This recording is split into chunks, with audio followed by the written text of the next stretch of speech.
Bom, um bom dia a todos. Queria agradecer mais uma vez a oportunidade de aqui estar, agradecer à Academia Brasileira de Formação e Pesquisa, na pessoa do Dr. Zilmar, Assis, Dr. Max. Dizer que é sempre um prazer muito grande aprender com o ministro Vilas Boas Cueva. Já desde 2019 enfrentamos palestras em conjunto, então é sempre um grande aprendizado. E é importante que a gente traga uma linha de continuidade em relação ao que foi trazido pelo ministro para esse módulo 1. Quer dizer, agora a gente vai partir de uma visão macro para trazer os aspectos comuns ao recurso extraordinário e ao recurso especial e, por que não dizer, a todos os recursos de natureza excepcional, a todos os recursos de natureza extraordinária. Eu pediria só que, se a gente pudesse projetar aqui a apresentação, porque a gente traz aqui um fio condutor em relação a esses aspectos. Mas eu já gostaria de começar aqui trabalhando com algumas temáticas. Obviamente, aquilo que o ministro Vilas Boas Cueva trouxe, acho que não é essa, não. Mas, então, aquilo que o ministro Vilas Boas Cueva trouxe e já aprofundou aqui, dentre algumas temáticas como a Emenda Constitucional 125, a gente vai trabalhar, vai passar um pouquinho mais ao largo, mas a ideia aqui é a gente criar essa visão conjunta, o que há de comum, o que há de elo entre o recurso extraordinário e o recurso especial. E, obviamente, isso vai ser depois desenvolvido à tarde pelo professor Rodrigo Becker em relação ao recurso especial e depois pela ministra Buchianeri em relação ao recurso extraordinário. Mas, em relação a esses aspectos comuns, a gente tem uma primeira questão que o ministro Vilas Boas Cueva já tocou, que diz respeito à origem do recurso extraordinário e do recurso especial. Os dois recursos, ou o que vai depois se bifurcar nesses dois recursos, nasce com a Constituição de 1891. E calma, eu não vou fazer aqui o histórico, a nossa visão aqui é eminentemente pragmática, eminentemente prática. Eu sou professor, mas professor de Direito Constitucional. Minha vivência com os recursos especial e extraordinário é de natureza exclusivamente prática. Inclusive, minha área de pesquisa acadêmica no direito constitucional é o controle de constitucionalidade, mas não em relação especificamente ao recurso extraordinário. Agora sim, eu tenho um passador, eu posso ir comandando. Oh, maravilha! Muitíssimo obrigado. Então, a gente tem aqui a questão da origem desses dois recursos na Constituição de 1891. E o que isso nos diz? Por que isso é importante para a gente do ponto de vista prático? Isso é importante porque isso significa que esses recursos têm um tronco em comum. Quer dizer, todo o embasamento sobre recurso extraordinário e recurso especial é um embasamento comum. Só há essa divisão, passarei a usurpar a metáfora do ministro Cueva sobre a costela de Adão do recurso especial em 88. Então, quer dizer, historicamente falando, a gente está diante de recursos que, na origem, eram um recurso só. Então, todo esse embasamento sobre tratar de questão exclusivamente jurídica, matéria pré-questionada, não poder ter reexame de fato ou de prova, tudo isso é uma base comum de recurso extraordinário e de recurso especial. E essa base comum, ela está tendendo a se reaproximar, especificamente com a Emenda Constitucional 125. Quer dizer, o que era um recurso só lá na Constituição de 1891, com a Constituição de 88 isso se bifurca, basicamente o recurso extraordinário para o controle de constitucionalidade, o recurso especial para o controle de legalidade e o controle de convencionalidade fica aqui perdido entre os dois. A gente vai trabalhar um pouco sobre essa temática, mas com a Emenda 45 de 2004, a reforma do Judiciário, há essa diferença, essa distinção da repercussão geral para o recurso extraordinário e da inexistência de um filtro constitucional para o RESP, que passa, com a Emenda Constitucional 125, a existir. Quer dizer, passa a existir, vírgula, passa a estar previsto. Porque, como sabemos nós, o próprio Superior Tribunal de Justiça, em enunciado administrativo, já fixou que a norma constitucional do artigo 105, parágrafo 2º, é uma norma constitucional, como diria José Afonso da Silva, de eficácia limitada. Ou seja, uma norma que só irá ser exigida a demonstração da relevância da questão federal dos recursos que forem interpostos após a regulamentação dessa matéria por meio de lei ordinária federal. Algo que, como é que eu posso dizer, com um abraço, uma saudação especial para quem está nos acompanhando também online, mas algo que eu não sei se está no top 5 das prioridades do Senado Federal esse ano. Acho que é o que eu poderia falar, sabendo que estou sendo gravado. Eu não sei se há um interesse extremamente grande do Senado Federal em dar andamento célere ao anteprojeto que foi enviado pelo Superior Tribunal de Justiça. Pelas mesmas razões, e eu vou me permitir aqui inverter um pouquinho a ordem, mas pelas mesmas razões, pelas quais a emenda, a PEC 10 de 2017, passou 1 ano na Câmara e 5 anos no Senado. Quer dizer, no Senado Federal existe uma participação tanto quanto intensa da Ordem dos Advogados do Brasil, no sentido de, não, vamos com calma, vamos pensar direito acerca da relevância no RESP. Até porque essa questão da arguição de relevância no RESP é um dilema para nós advogados. Porque se por um lado é um ônus processual adicional, e não se pense que é um ônus pequeno. Eu tive uma aluna que era estagiária no Supremo Tribunal Federal no setor de repercussão geral.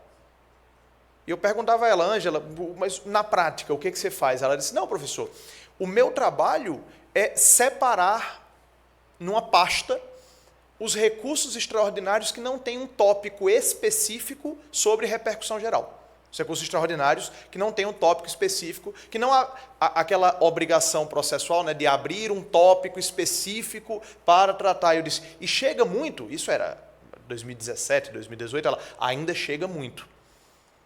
Então, quer dizer, num primeiro momento vai ser um ônus processual para nós, recorrentes, termos que demonstrar a relevância.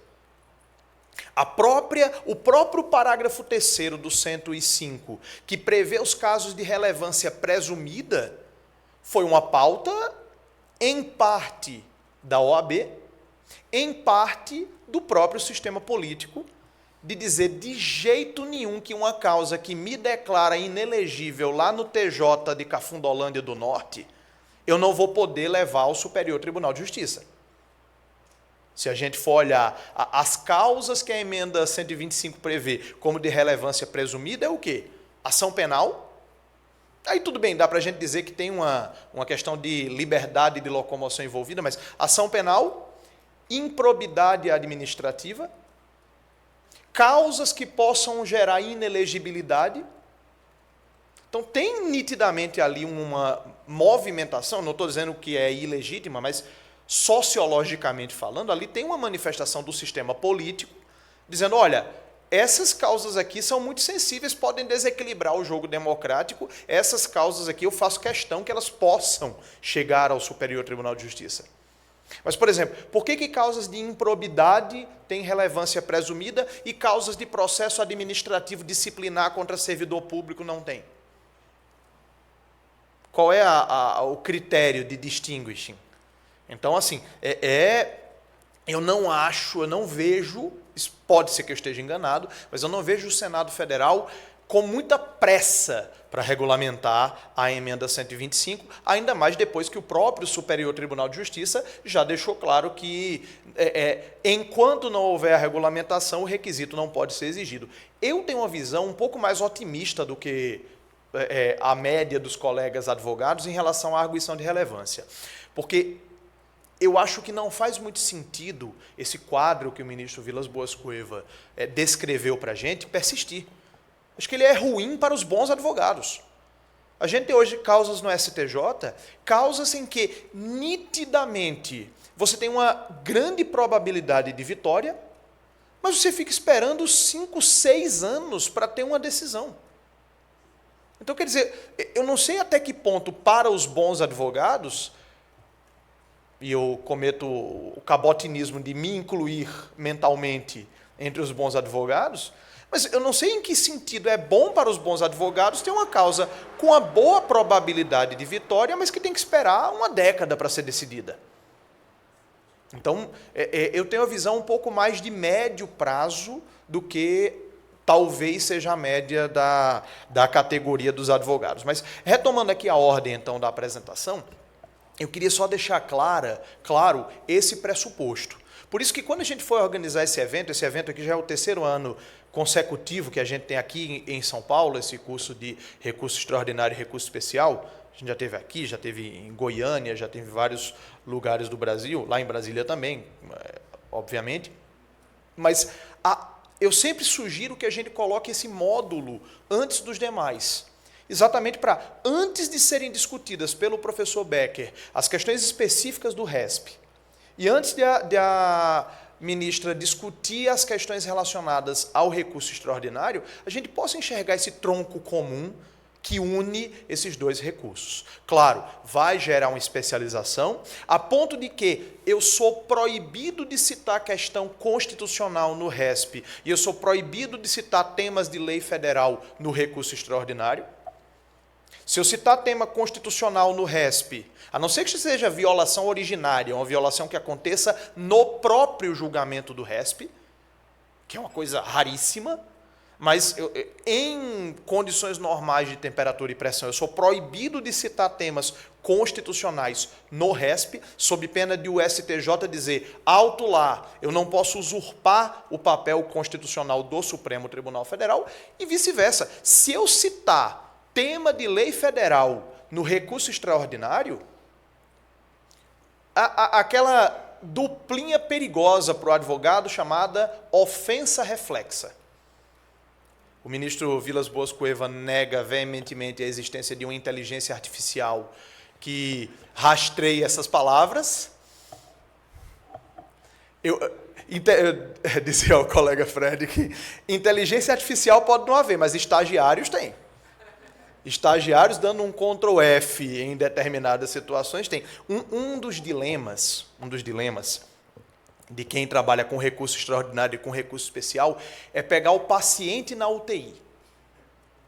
Não sei se acontece frequentemente com vocês, mas assim, eu sou consultor legislativo do Senado, então obviamente é uma tarefa que me demanda bastante tempo, bastante produção também, mais produção do que tempo, mas demanda também bastante tempo, então tem um escritório de advocacia part-time, né? Não é exatamente minha única, sem dúvida, ocupação. Então termina que a gente divide muito o escritório em metade consultivo, basicamente consultivo, e contencioso estratégico, né? Então chega muito recurso extraordinário e recurso especial. Mas eu sempre brinco que o caso dos sonhos para a gente é aquele que chega no TJ e o pessoal diz, olha, a gente está querendo, a gente está vendo que tem aqui uma chance de perder, então a gente já queria estrategicamente construir uma possibilidade de pré-questionar temas que a gente lá na frente quer levar ao STJ ou ao STF. Esse é o mundo dos sonhos, esse é onde o arco-íris brilha e os unicórnios cantam. Mas não é o que acontece na prática, como vocês devem imaginar. 95% dos casos chega já no embargos de declaração, no agravo interno, no ARESP. E aí, não, doutor, eu queria salvar esse caso. Eu digo, tá difícil, né? O paciente já está na UTI quase com os aparelhos sendo desligados e a gente tem que tentar. E aí, por dever ético e por análise econômica mesmo do caso, a gente geralmente diz, olha, desculpa, aqui não tem mais o que fazer. E é interessante, porque tem cliente que chega e diz, não, obrigado pela sua sinceridade, e tem cliente que está naquele estágio do luto de negação, né? Que a pessoa diz, não, você podia ter... E não tem como falar com o ministro. Gente, as coisas não se resolvem falando com o ministro.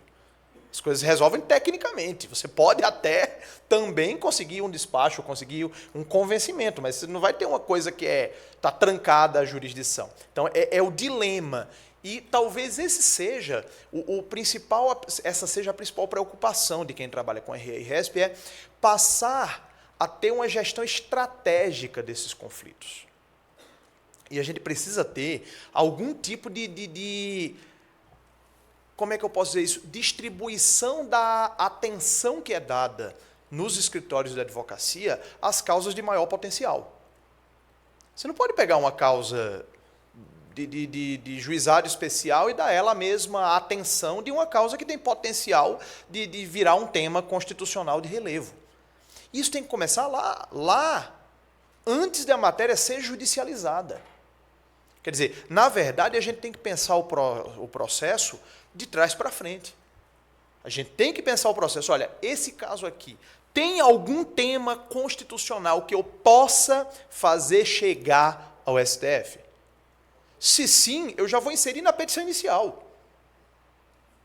Na petição inicial. Não adianta, mas muito pouco, chegar e nos embargos de declaração na apelação, trazer uma bala de prata, trazer um tema constitucional, direito de propriedade. Não vai dar certo, não vai funcionar. Ou tem uma probabilidade muito pequena de funcionar. Então, a gente tem que pensar o processo de trás para frente, a gente tem que pensar o processo já com essa visão estratégica. E, claro, ter cuidado com essa questão da ofensa reflexa. Eu dizia dos casos que chegam e já estão na UTI, esse não foi exatamente um caso de recurso extraordinário, mas é a mesma lógica, era um caso de uma ADI. Houve uma ADI, ajuizada por um legitimado, parte legítima, etc., e que questionava uma portaria do então Ministério do Trabalho e Emprego, que voltou agora a ser Ministério do Trabalho e Emprego, mas do Ministério do Trabalho e Emprego há alguns bons anos atrás, e era uma causa que, uma portaria do Ministério do Trabalho, que, na prática, permitia que houvesse mais de uma entidade de representação sindical no mesmo território. Permitia sobreposições de entidades. Não era exatamente ter 2 sindicatos na mesma base territorial, mas permitia interseções que geravam múltiplas possibilidades. E aí foi ajuizada uma ADI por um grande escritório, um bom escritório, mas sem expertise na matéria de recurso, de processo constitucional, muito especializado em matéria trabalhista clássica, digamos assim. A ADI, muito bem feita, com exceção do fato de que se alegava violação ao artigo 800 e não sei quanto da CLT. Uma ação direta de inconstitucionalidade, em que se alega contrariedade a um artigo da CLT, quer dizer, isso é um recurso de revista, isso não é um ADI. E caiu, tinha acabado de tomar posse o ministro Alexandre de Moraes, caiu para ele como relator, o ministro Alexandre de Moraes, ofensa reflexa. Sem dúvida alguma, o assessor, quando viu aquilo, violação do artigo 800 e XPTO da CLT, ele, cadê? Me dá um modelo E, ofensa reflexa. E aí, negado o segmento liminarmente à ADI, chega o caso para o escritório, chega o paciente em estágio terminal, ele diz, olha, temos aqui essa situação, foi negado o segmento nessa ADI pela questão de ofensa reflexa. Eu disse, está certo mesmo. Está certo? Não está errado. Realmente, do jeito que foi construído, é um caso de ofensa reflexa. Quer dizer, você não está discutindo a constitucionalidade, você está discutindo a legalidade. E aí, eu disse, não, mas aqui dá para a gente tentar, vamos fazer o agravo regimental dentro do Supremo, para tentar destrancar essa ADI. Valeria a mesma coisa se fosse um recurso extraordinário. A questão da ofensa reflexa para a ADI, que é controle concentrado, e para o recurso extraordinário, que é o controle difuso, segue o mesmo padrão, segue a mesma lógica intrínseca. E aí a gente foi fazer, e eu lembro que eu pedi então para o advogado que ficou responsável por isso lá no escritório, eu disse, olha, você vai fazer esse agravo regimental, o tema vai ser X, violação do núcleo essencial, artigo 8º da Constituição Federal, unicidade sindical, questão da liberdade de conformação do legislador. Construímos juntos a tese. Agora é o seguinte, você vai me mandar isso aqui para eu revisar. Eu quero dar um Ctrl F nessa peça e não encontrar as letras C, L e T juntas. Eu não quero, esqueça que existe um ato normativo chamado CLT. A sua discussão é a portaria número X do Ministério do Trabalho vis-à-vis Constituição Federal, artigo 8º. Acabou. Se você cita, mesmo que seja para argumentar, se você cita a propósito o artigo tal da CLT, o cara, ofensa reflexa. Então a gente tem, e eu estou falando aqui para um público de advogados, gestores jurídicos, quer dizer, ou quem está com a mão na massa ou quem está no nível estratégico. Então a gente tem que se vacinar. Recurso extraordinário e recurso especial, a gente é aquele boxeador que é o desafiante. Então a gente está entrando para levar porrada. A gente está entrando no 0 a 0, a gente perde. Então a gente tem que entrar e tem que fazer o checklist reverso. A gente tem que entrar, não sei se todo mundo sabe desses bastidores, mas todo o gabinete do STJ tem um assessor designado, que a gente brinca no jargão, que é o assessor das súmulas. É o cara que sabe não só as súmulas do STJ de cor, mas ele sabe os casos em que foram flexibilizados, é aquele cara que traz a cultura institucional, que você faz tipo jogral com ele. E se eu alegar tal coisa, ele, súmula 5? E se eu alegar 282? Então, porque é a jurisprudência defensiva de que falava o ministro Vilas Boas Cueva. Quer dizer, a gente tem que entrar para ganhar desse cara, entende? A gente tem que entrar, e eu gosto particularmente de fazer isso, eu gosto de colocar tópicos da não incidência da súmula 282. Aí o cara, essa daqui já foi. Da não incidência da súmula 7, essa parte eles nem leem. Mas quer dizer, você tem que entrar sabendo, vacinado dos argumentos que vão vir lá do outro lado. Não é garantia de que você vai conseguir, mas pelo menos você já melhora seu grau de proteção, digamos assim. Bom, me perdoem um pouco essas divagações, mas como a gente está num curso de natureza eminentemente prática, eu acho que são coisas que às vezes podem parecer óbvias para uns, mas nem para todo mundo tem essa característica. Então, vejamos, retomando aqui o curso da apresentação. Tanto o recurso extraordinário quanto o recurso especial tem essa natureza de recursos excepcionais. Colocando os pingos nos is. Existem dois grandes tipos de recursos no direito brasileiro. Recursos de natureza ordinária e recursos de natureza excepcional, ou como parte da doutrina chama, extraordinária lato sensu. Eu não gosto de chamar de extraordinária lato sensu, que é lato sensu, estrito sensu, RE, recursos excepcionais. Recursos excepcionais abrangem o recurso extraordinário, o recurso especial, o recurso especial eleitoral para o TSE, o recurso de revista para o TST. Só que recurso de revista e recurso especial eleitoral têm algumas peculiaridades, eles podem discutir tema constitucional em si, é diferente dessa recorribilidade bifurcada que caracteriza o recurso extraordinário e o recurso especial. Mas todos eles, seja recurso de revista, RESP eleitoral, RESP puro, recurso extraordinário,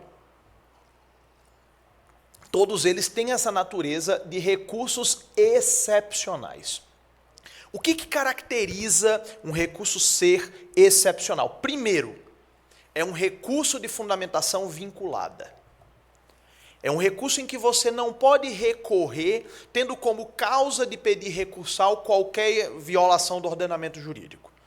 Eu só posso interpor os recursos de natureza excepcional alegando determinados argumentos, alegando determinadas violações.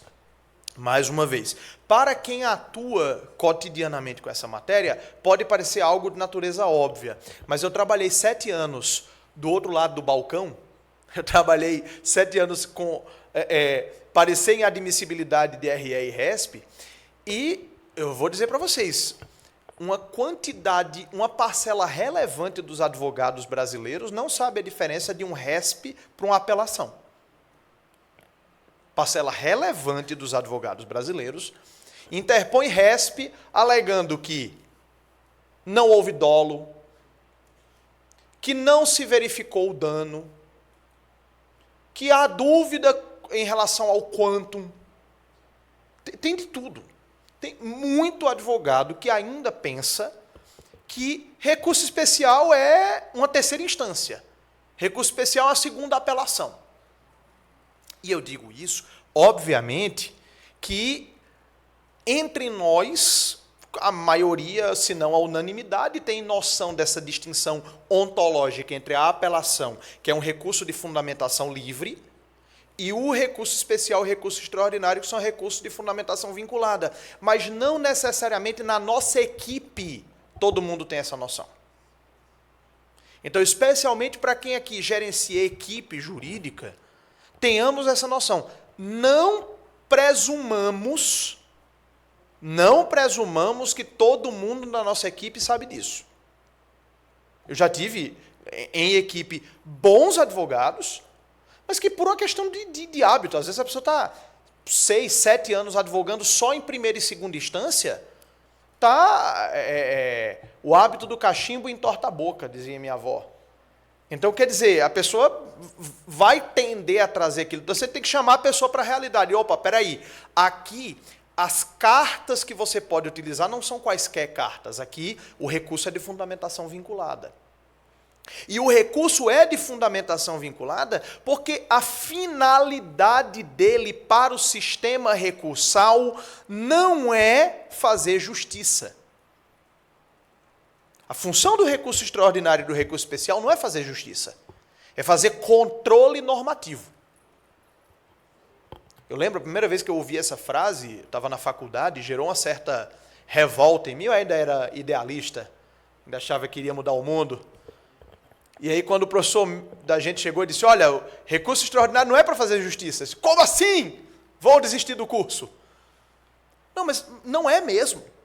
Justiça, no caso concreto, você faz na primeira e na segunda instância.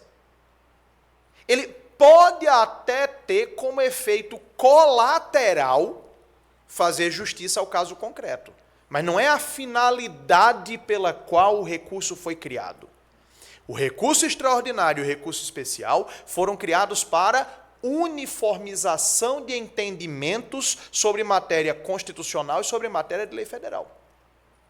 Repito, pode gerar um efeito colateral de fazer justiça. Pode, mas não é para isso que ele é criado. Parêntese, ou, melhor dizendo, nota de rodapé. Por outro lado, muitos ministros do STJ e até do Supremo são oriundos de TJ. E o hábito do cachimbo entorta a boca. Então, eu já vi acontecer recurso que tecnicamente não está aquele primor. Se você convence o magistrado de que naquele caso concreto está sendo feita uma injustiça, às vezes o coração de desembargador dá aquela, o cara olha assim, realmente, né? Sem contar que no STJ a gente tem a figura do desembargador convocado, né?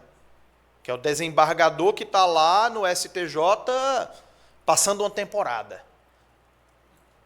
Essa pessoa ainda tem uma visão muito TJ, ainda tem uma visão muito fazer justiça ao caso concreto, sabe? Então, às vezes, assim, uma coisa é o recurso extraordinário e o recurso especial do ponto de vista técnico. Outra coisa é ganhar a causa para o cliente. Eu já vi mais de uma vez, repito, recurso extraordinário um pouco menos, mas RESP um pouco mais. RESP que não estava aquele primor do ponto de vista técnico, você conseguir mexer com o coração do relator, mostrando a injustiça daquele caso concreto. A dica que eu daria seria, não comece com esse argumento. Você joga esse argumento no meio do despacho. E isso é no despacho, isso não é no memorial. Isso é no despacho.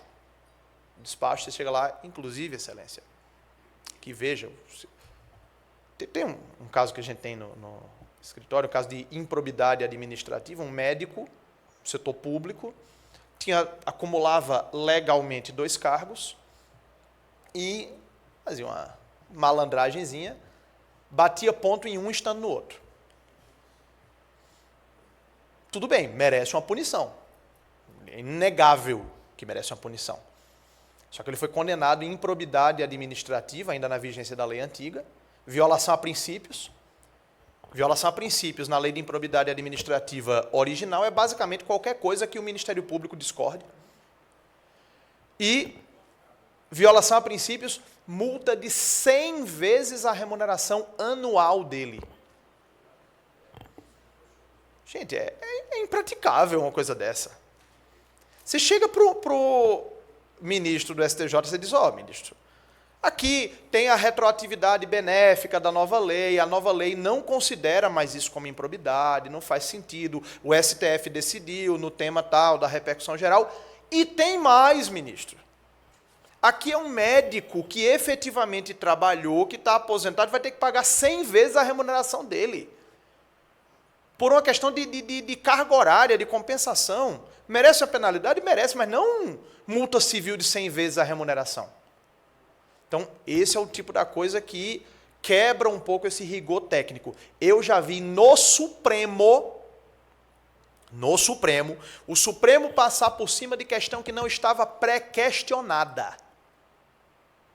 Matéria de pré-questionamento, a matéria não estava pré-questionada, que é uma coisa praticamente sagrada. A matéria não estava pré-questionada e o Supremo está na ementa do acórdão. Diante da relevância da questão discutida, conheceremos do RE mesmo sem estar pré-questionado. Então, quer dizer, existe law in the books e existe law in action. Então, aqui é um pouquinho law in the books, aqui é um pouquinho de law in action também. Mas, enfim, os recursos excepcionais, por isso também que eles só podem discutir questão jurídica pré-questionada, ordinariamente. Quer dizer, você não vai discutir questão fática, porque a finalidade não é fazer justiça ao caso concreto. A finalidade é controle de constitucionalidade, controle de legalidade. Então, a gente tem que sempre ter essa mentalidade, a gente tem que ter sempre essa preocupação em mente. Quer dizer, tanto o recurso extraordinário quanto o recurso especial, eles não existem para fazer justiça ao caso concreto. Existem para suscitar um controle de constitucionalidade, um controle de legalidade, são recursos de fundamentação vinculada, são recursos em que eu sou proibido de discutir fatos e provas. Eu posso discutir direito probatório, mas eu não posso discutir revaloração de fatos e provas, mas essa questão a gente vai abordar dentro em breve. Mas acho que essa é uma mentalidade que a gente tem que deixar registrada quando se trata dos recursos extraordinário e especial. E aí vem uma questão que é fundamental, para a gente, que é entender esses controles de validade no âmbito do direito brasileiro. Controle de validade é o gênero que abrange o controle de constitucionalidade, o controle de legalidade e o controle de convencionalidade. Bom, vamos por partes. Quando a gente fala de controle de constitucionalidade, a gente está falando de analisar qualquer ato normativo em face da Constituição ou de norma de hierarquia constitucional. Essa é a parte mais importante. Ou de norma de hierarquia constitucional. Aquilo que Louis Favorot chama na França de bloco de constitucionalidade. Esse bloco de constitucionalidade, esse conjunto de normas que tem hierarquia de norma constitucional. No direito brasileiro, além da própria Constituição, os princípios constitucionais implícitos, como o princípio da razoabilidade, da proporcionalidade, da supremacia do interesse público, etc. As emendas constitucionais, tanto a parte que se incorpora ao texto constitucional, como os artigos voadores.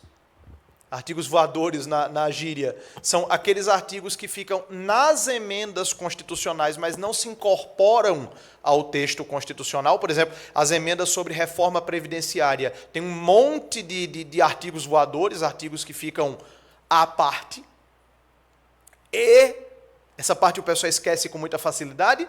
Os tratados internacionais do artigo 5º, parágrafo 3º, os tratados internacionais que têm força de emenda constitucional. Hoje em dia, no Brasil, 3, para alguns autores 4, mas, basicamente, a Convenção de Nova York sobre os Direitos das Pessoas com Deficiência, 2008,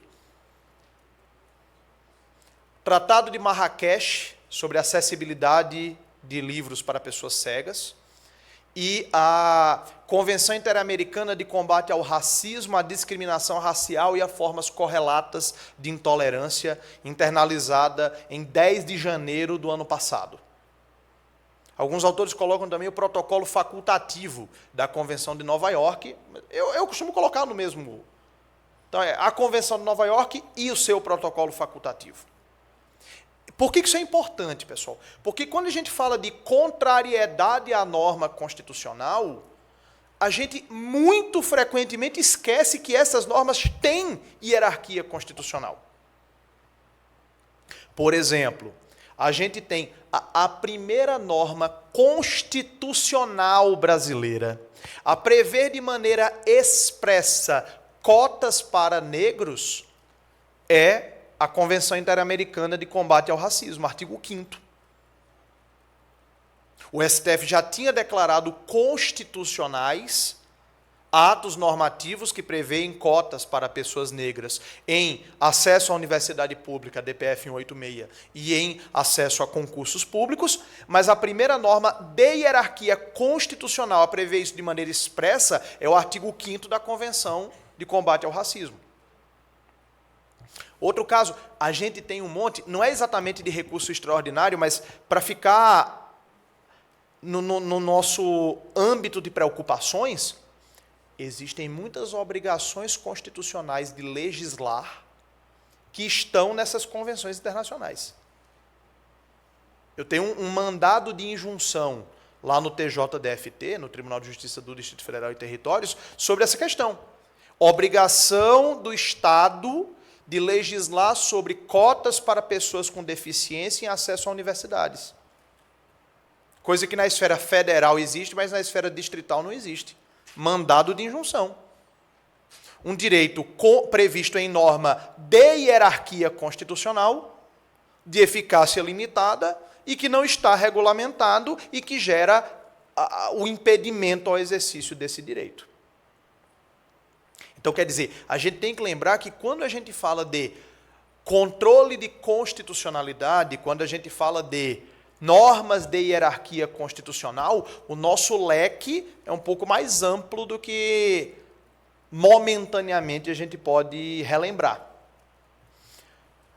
Além disso, e aí para o controle de constitucionalidade, a gente tem a figura do recurso extraordinário, mas além disso a gente tem também o controle de legalidade, a ser suscitado nas matérias de direito comum, a ser suscitado por meio de RESP, por meio do recurso especial. E quando a gente fala de controle de legalidade, a gente está falando de o controle em relação que tem por parâmetro, que tem por referência, que tem como norma de referência leis federais. Leis federais que o STJ interpreta em sentido amplo, né?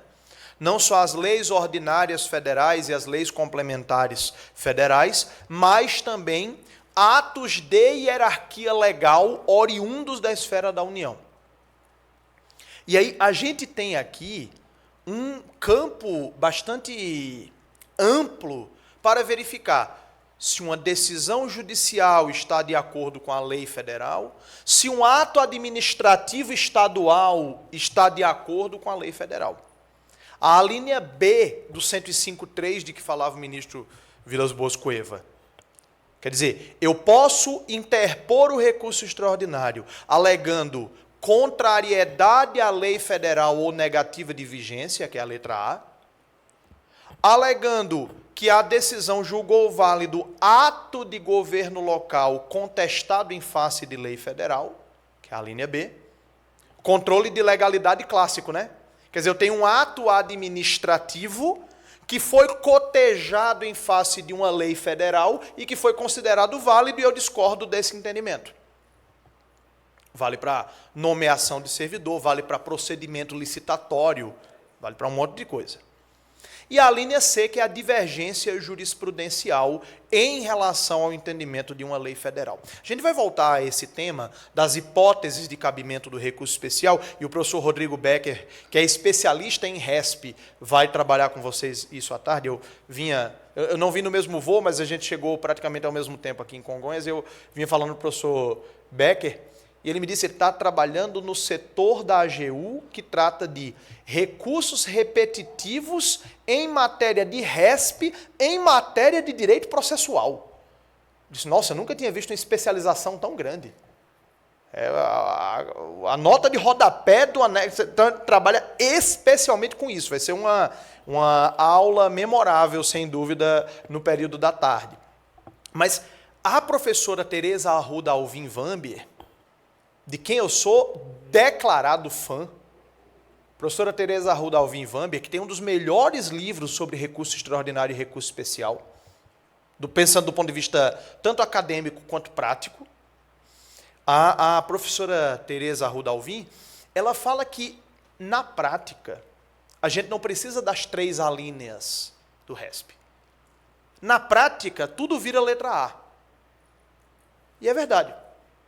Pode ver. Eu nunca vi, pode até ser que exista, mas eu nunca vi, recurso especial baseado só na linha B ou só na linha C. É sempre a linha A e B, ou só a linha A, ou A e B, é mais raro, ou A e C, mais frequente. Mas se você for olhar ao fim e ao cabo, tudo vira letra A. Tudo vira negativa de vigência de lei federal ou contrariedade à lei federal. Porque, pensa comigo, se um tribunal de justiça julgou válido um ato de governo local contestado em face de uma lei federal e eu estou recorrendo porque ele julgou válido o ato administrativo em contrariedade à lei federal. Se eu estou recorrendo com fundamento na linha C, que é divergência de entendimento, é porque eu acho que o tribunal que proferiu a decisão contra a qual estou me insurgindo interpretou de maneira errada a lei federal, contrariou, portanto, uma lei federal. Então, na prática, a linha B e a linha C são perfumaria. Na prática, todo o RESP é baseado na letra A. Assim como todo recurso extraordinário também é baseado na letra A. Recurso extraordinário, relembremos, é o 102, inciso 3º, a linha A a D. A linhas A, B e C, redação original da Constituição. A linha D, incluída pela emenda 45, de 30 de dezembro de 2004. O recurso extraordinário é a linha A, da decisão, quando a decisão é recorrida, letra A, contrariar dispositivo desta Constituição. A linha B, quando a decisão é recorrida, declarar a inconstitucionalidade de tratado ou lei federal. A linha C, quando julgar válido ato de governo local contestado em face da Constituição. A linha D, quando houver declarar válida lei local contestada em face de lei federal, que é um conflito de competência federativa. Se a gente for levar em conta também, tudo vira letra A. Tudo vira contrariedade a um dispositivo da Constituição. Tanto que, de novo, todo recurso extraordinário que eu vi até hoje na minha existência é sempre ou só a linha A, ou A e B, ou A e C, ou A e D. Mas não tem só a linha B, só a linha C, só a linha D. Sempre envolve a linha A também. A linha A sempre está no meio da confusão. Então, me parece extremamente perspicaz a observação da professora Tereza Arruda Alvim Van Ambier. Todo recurso extraordinário é baseado na letra A. A letra A basicamente resume as outras. Assim como todo RESP é baseado na letra A resume as outras. Mas a gente tem um problema aqui. A gente tem um problema aqui que são esses tratados de hierarquia supralegal. Esses tratados que estão nesse estágio intermediário entre a lei federal e a Constituição. Na decisão do STF, os tratados sobre direitos humanos, mas que não foram internalizados pelo procedimento especial do artigo 5º, parágrafo 3º. Então, eu teria, grosso modo, Tratado Internacional de temas em geral, hierarquia legal. Tratado Internacional de Direitos Humanos aprovado pelo rito especial, hierarquia constitucional. Tratado Internacional de Direitos Humanos aprovado sem ser pelo rito especial, hierarquia supralegal. Bem grosso modo, existem tratados em matéria tributária que têm hierarquia supralegal, existem tratados em matéria de transporte aquaviário, aéreo, que tem hierarquia diferenciada pelo artigo 178 da Constituição, mas, grosso modo, são essas três hierarquias. Por que isso aqui é um problema, pessoal? Porque o sistema de recursos excepcionais no Brasil, RE e RESP, ele não foi pensado para esses tratados de hierarquia supralegal. O legislador constituinte, tanto originário quanto derivado, ele nem sequer sabia da existência desses tratados de hierarquia supralegal. Porque, ao fim e ao cabo, tratados de hierarquia supralegal foram criados pela jurisprudência do Supremo Tribunal Federal. Naquele célebre caso julgado pelo STF em dezembro de 2008, da prisão civil por dívidas do depositário infiel. E veja, não vai aqui uma crítica ao Supremo, se viesse também não teria problema nenhum, mas nesse caso específico eu concordo com o Supremo. Concordo, o relator foi o ministro Gilmar Mendes, eu concordo integralmente, quer dizer, eu não posso pegar um tratado de direitos humanos e equiparar um tratado de hierarquia legal. Eu também não posso pegar um tratado de direitos humanos aprovado por maioria simples e dizer que ele vai ter hierarquia constitucional. Então, o Supremo Tribunal Federal criou essa figura dos tratados de hierarquia intermediária, supralegal. O problema, como diria aquele filósofo jogador de futebol, né? O problema é que as consequências vêm depois. Naturalmente, né? Mas o problema é que há desdobramentos aqui. E um desses desdobramentos... maravilha, obrigado. Um desses desdobramentos diz respeito a quê?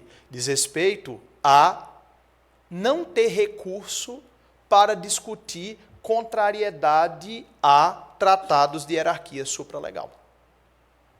Já chegou aqui o aviso que eu compartilho com vocês, que às 10h30 a gente vai fazer uma pequena pausa para o nosso coffee break e depois a gente volta para continuar. Mas vejam, eu queria desenvolver esse ponto, porque eu acho que esse é um dos grandes pontos das zonas de sombra entre recurso extraordinário e recurso especial, a questão do controle de convencionalidade. Eu estava, em 2021, estava num congresso com o professor Leonardo José Carneiro da Cunha e debatíamos acerca dessa problemática. Quer dizer, se criou essa zona de sombra. Por quê? Para alegar contrariedade a uma lei federal, RESP. Ok. para alegar contrariedade à Constituição ou a tratado de hierarquia constitucional, RE. E para alegar contrariedade a um tratado de hierarquia supralegal, não tem previsão. Não tem previsão.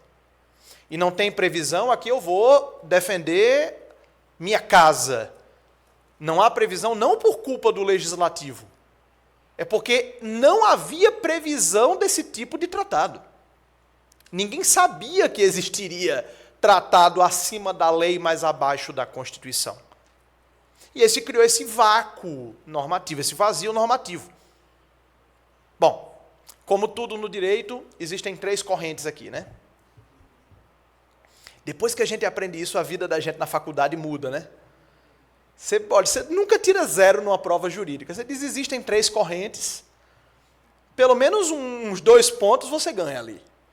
Então aqui também nós temos 3 correntes. Primeira corrente, que diz que o controle de convencionalidade, só para deixar claro, controle de convencionalidade é o controle que tem por parâmetro o respeito a tratados e convenções internacionais. É um termo que vem lá da doutrina italiana, foi popularizado aqui no Brasil pelo professor Valério de Oliveira Mazzuoli, da Universidade Federal de Mato Grosso, grande expoente do direito brasileiro. Controle de convencionalidade, assim, deveria ser controle de tratalidade, mas como tratalidade ficaria horroroso, né? A gente chama de controle de convencionalidade. Pois bem, então o controle de convencionalidade é aquele em que eu alego o descumprimento por uma lei federal, estadual, municipal, em relação a normativos constantes de tratados internacionais de hierarquia supralegal.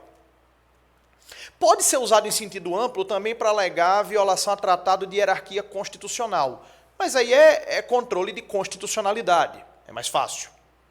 O problema é o controle de convencionalidade em sentido estrito.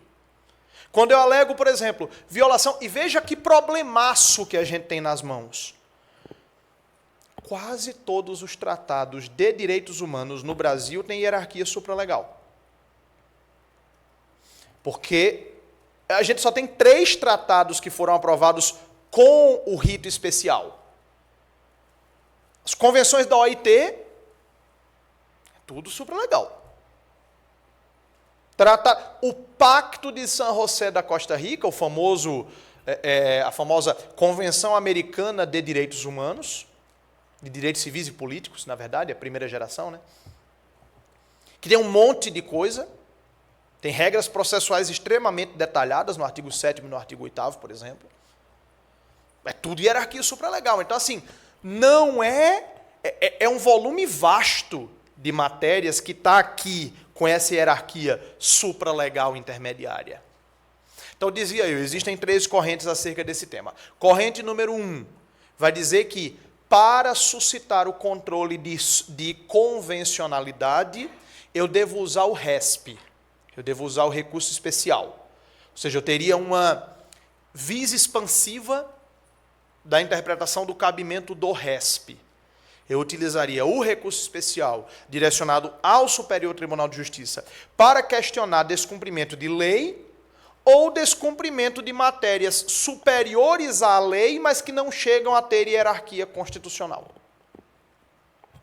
Em defesa dessa tese, a gente tem o caso em que o STJ discutiu a convencionalidade do crime de desacato, em que o STJ decidiu se criminalizar a conduta de desacato estaria em desconformidade com atos de hierarquia supralegal.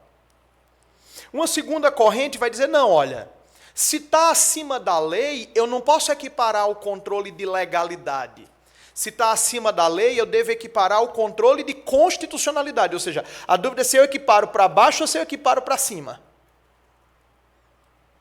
E em defesa de quem busca equiparar o controle de convencionalidade para fins de RE ao controle de constitucionalidade,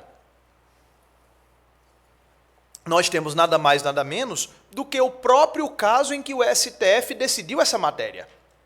O próprio caso em que o STF decidiu que os tratados de direitos humanos aprovados pelo rito comum têm hierarquia supralegal, foi um RE. Era um recurso extraordinário. Tudo bem, era um recurso extraordinário, mas porque envolvia também a interpretação do inciso 67 do artigo 5º, que fala da prisão civil por dívidas. Mas o STF não se furtou a cotejar o Decreto-Lei 911 de 67 em face do artigo 7º, número 7 do Pacto de San José. Tanto, uma outra questão, o STF editou sobre essa matéria uma súmula vinculante, a súmula vinculante número 5. Geralmente, quando o STF vai legislar, fazer súmula vinculante, dá bobagem, né? Porque o STF faz as súmulas e, como dizia o ministro Vitor Nunes Leal, o problema é que, idealizador das súmulas, mas ele dizia, legislar é igual trabalhar com explosivos. Realmente você está ali trabalhando no detalhe. Qualquer passo em falso pode dar uma explosão. E o STF muito frequentemente faz súmulas vinculantes ou olhando para o caso e esquece o genérico, ou olhando para o genérico e esquece o caso. Temos o caso famoso da súmula vinculante 18, que trata da inelegibilidade em caso de divórcio, em que o STF colocou que a dissolução da sociedade conjugal não afasta a inelegibilidade. Dissolução da sociedade conjugal querendo falar do divórcio. E aí os juízes leram dissolução da sociedade conjugal, divórcio ou morte. E aí passaram a aplicar a inelegibilidade pelo parentesco para os viúvos. E aí o STF disse, não, era só para divórcio. E os juízes disseram, então por que você não colocou divórcio? Então, geralmente, quando o Supremo Tribunal Federal vai fazer súmulas, ele dá umas escorregadas. Na súmula vinculante 5, não. A súmula vinculante 5 é irretocável do ponto de vista legístico. Inclusive porque, se a gente for olhar no detalhe, e ela trata de controle de convencionalidade, a súmula vinculante 5, o que ela diz? É ilícita a prisão civil por dívidas do depositário infiel, qualquer que seja a modalidade de depósito. Ilícita. Ele não diz que ela é inconstitucional. Porque quem proíbe não é a Constituição. Quem proíbe é o Pacto de San José da Costa Rica. Então, quer dizer, o próprio Supremo já fez, não só já aceitou fazer, como já fez, controle de convencionalidade em sede de RE. Tem uma corrente que eu vou desconsiderar na contagem, que é uma corrente que diz que esta matéria não pode ser levada a nenhum tribunal. Que diz, como a competência do STF e do STJ é taxativa, não tem previsão nem no RE nem no RESP, isso transita em julgado nos TJs. Eu acho uma tese tão radical que eu não vou levar em conta na contagem. E a terceira corrente, é a que mais me agrada na qualidade de advogado, é aquela que diz, enquanto não tiver regulamentação dessa matéria, cabe em RE e cabe em RESP. E veja, não como professor de processo constitucional, mas como advogado, gente, essa é a resposta óbvia, né? Se eu estou na dúvida se cabe RE ou RESP, entro com os dois. Obviamente, todo caso de interposição simultânea de RE e RESP, você corre o risco, mas é um risco inerente ao sistema, corre o risco daquele deixa que eu deixo, né? O STJ diz, não, mas aqui é matéria constitucional, eu não posso conhecer dessa matéria. E o STF diz, não, mas aqui é ofensa reflexa, eu não posso discutir esse tema. E aí, é um problema insolúvel. O ministro Marco Aurélio de Mello defendia que nós adotássemos para o RESP o mesmo modelo de recorribilidade do recurso de revista. Ou seja, que em vez de a gente ter uma recorribilidade bifurcada, lei federal indo para o STJ, matéria constitucional indo para o Supremo, tudo passasse pelo STJ, mesmo que fosse matéria constitucional, e depois do STJ, o que fosse matéria constitucional pudesse ir para o Supremo.